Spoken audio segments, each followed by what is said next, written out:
a special treat for you. Now our channel is called Whiskey Brothers Camp and Cook, and we've been doing a lot of camping videos with campers and even some fun ones about on the side-by-side. So I figured we'll do a cooking one today. So here we have an 8-pound prime rib that we're going to do out on the Pit Boss smoker. So I'm going to season it up real quick, so I'll go through the seasonings. This is a Fleur de Sel, salt from France. I'm going to do it on the rack here, help with even airflow. So I'm going to get some seasoning on the whole thing here.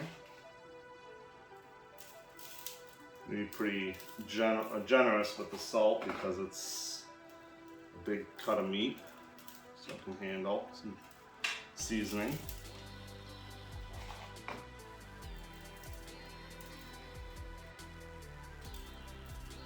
Season that up. Get season all the sides. And we got our salt.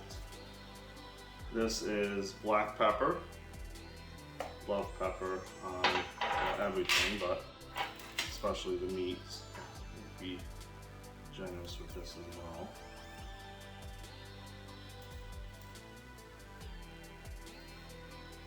So I'm going to run the Pit Boss today, thinking we'll do about 250 degrees.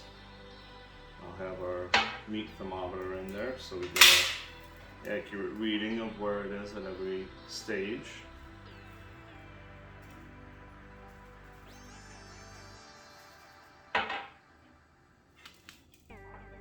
Prime rib is one of those meats that's just a treat.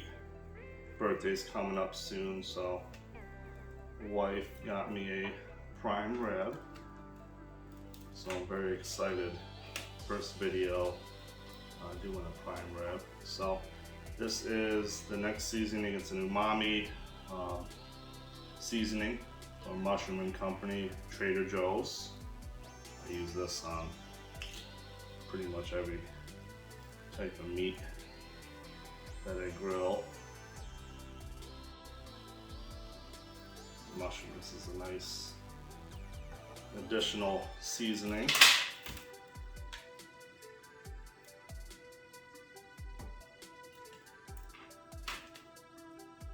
Big cut of meat.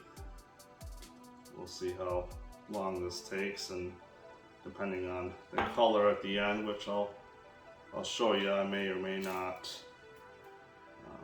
do a high temperature at the end to get, we'll see, kind of see where the color is. And then the last seasoning I'm using here is the pepper steak spice blend. It's kind of a thicker grain, so hopefully that'll help us get some nice crust as well as all the additional flavor. Yeah, we'll see if I need to sear it off at the end or not.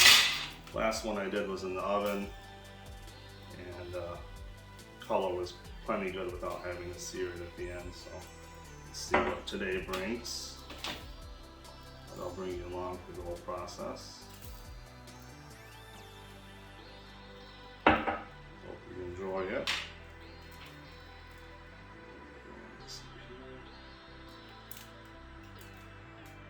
Trying to look for my butcher's twine, because every video you watch are using twine to help keep the bones connected to the meat, but we just moved, so I couldn't find any. I couldn't find where I had mine, so let's see how it does it without it. So a little bit of an experiment. So here we got it all seasoned up. So next thing I'll do is fire up the Pit Boss, and then I'll take you kind of show you probably when we're about an hour in to see how it's looking, and then we'll finish it off at the very end. We'll do a slicing and a tasting, so stay tuned. Well, here we are, probably halfway into our cook.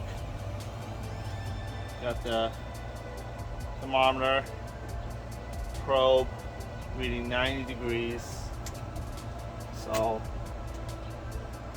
running, if you can see, at 285.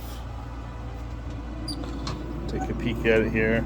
Ooh, is that looking good? Oh, some good color forming around the edges here.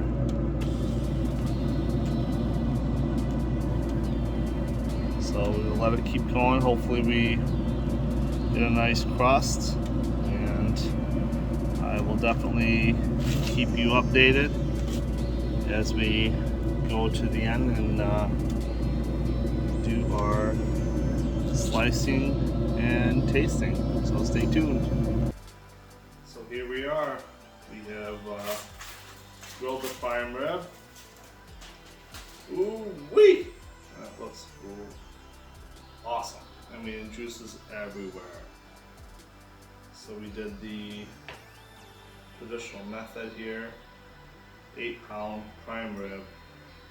As promised in the beginning, we'll do a little slicing, a little tasting, but I can already tell this thing's going to be absolutely amazing. Dripping with juices everywhere. Cut it right down the middle so you can kind of see what we're working with here. We're using one of the Wusthof knives that we featured in one of our other videos, and as you can see, this thing is just juicy as can be. I mean, talk about a perfect prime rib. This is it. I don't think I've ever seen anything as beautiful other than my wife. This piece of meat. This is absolutely gorgeous. Worth every penny. So we're going to do a little taste test here of the spinalis region.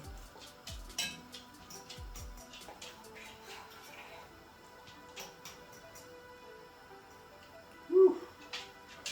I'm looking forward to this.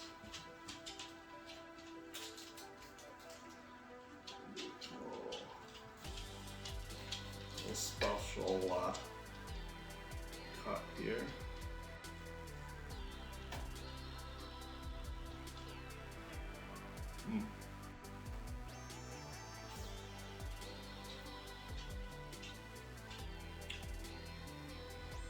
Wish you were here to try.